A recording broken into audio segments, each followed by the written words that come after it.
एक बार की बात है, एक जंगल में एक भूखा भेड़िया खाने की खोज में इधर उधर घूम रहा था। भेड़िए को खाना तो नहीं मिला, पर कुछ देर आगे चलते ही उसके तरफ एक शेर आते दिखा। शेर को देखकर भेड़िए की तो सांस ही रुक गई और सोचने लगा, आज तो मेरा काम तमाम। फिर उसने सामने कुछ सूखी हुई हड्डियां पड़ी देखी, तो वह शेर की तरफ पीठ करके बैठ गया और एक सूखी हड्डी को चाटने लगा और जोर जोर से कहने लगा, वाह, शेर के मांस को खाने का मजा ही कुछ और है। एक और मिल जाए तो पूरे सप्ताह का बंदोबस्त हो जाए। भेड़िए की बात सुनकर शेर सोच में पड़ गया और सोचने लगा, यह भेड़िया तो शेर का शिकार करता है, जान बचाकर भागो। और शेर वहां से 9-2-11 हो गया। दूर खड़ा एक भालू यह सब देख रहा था। उसने सोचा, मौका अच्छा है, शेर को जाकर सारी बातें बता देता हूँ। इससे शेर मेरा दोस्त बन जाएगा और शेर से जान का खतरा समाप्त हो जाएगा। तो वह शेर के पास गया और सारी बातें शेर को बताया कि कैसे कुत्ते ने उसे बेवकूफ बनाया है। भालू की बात सुनकर शेर गुस्से से दहाड़ने लगा और कहा, चल मेरे साथ। दोनों फिर भेड़िए के पास जाने लगे। भेड़िए ने शेर को आते देखा, उसके ऊपर फिर से जान का संकट आ गया। लेकिन भेड़िया फिर हिम्मत कर शेर की तरफ पीठ करके बैठ गया और फिर जोर जोर से बोलने लगा, इस भालू को भेजे 1 घंटा हो गया, बेवकूफ एक शेर को फंसा कर नहीं ला सकता।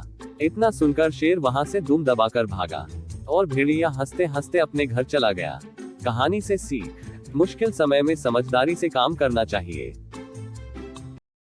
एक बार की बात है, एक जंगल में एक खूंखार बाघ रहता था। गर्मियों के दिन थे और वह भूख से परेशान होकर जंगल में इधर उधर भटक रहा था। बहुत देर तक जंगल में भटकने के बाद भूखा बाघ को एक खरगोश मिला। लेकिन खरगोश मिलने के बाद बाघ ने उस खरगोश को खाने के बजाय उसे छोड़ दिया, क्योंकि खरगोश इतना छोटा था कि उसे खाने पर बाघ का पेट कहाँ भरने वाला था। इसके बाद बाघ आगे बढ़ा और जंगल में फिर से भटकने लगा।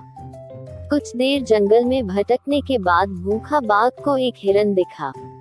हिरन को देखते ही बाघ बहुत खुश हुआ और उसके मुंह में पानी आ गया। हिरन को पकड़ने के लिए बाघ उसके पीछे दौड़ने लगा। बाघ पूरी ताकत से हिरन का पीछा किया, लेकिन हिरन बाघ के पकड़ में नहीं आया। अब बाघ खाने की तलाश में बहुत थक चुका था। जब बाघ के हाथ हिरन पर नहीं लगा, तब बाघ सोचने लगा, इससे अच्छा होता वह उस छोटे से खरगोश को ही खा लेता जिसको उसने छोड़ा था।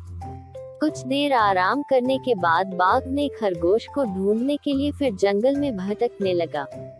जंगल में ढूंढते हुए बाघ वहां पहुंचा जहां उसने खरगोश को देखा था, लेकिन बाघ को वहां खरगोश नहीं दिखा।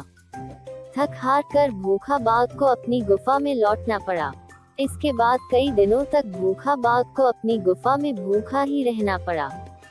कहानी से सीख, हमें मौके को गंवाना नहीं चाहिए।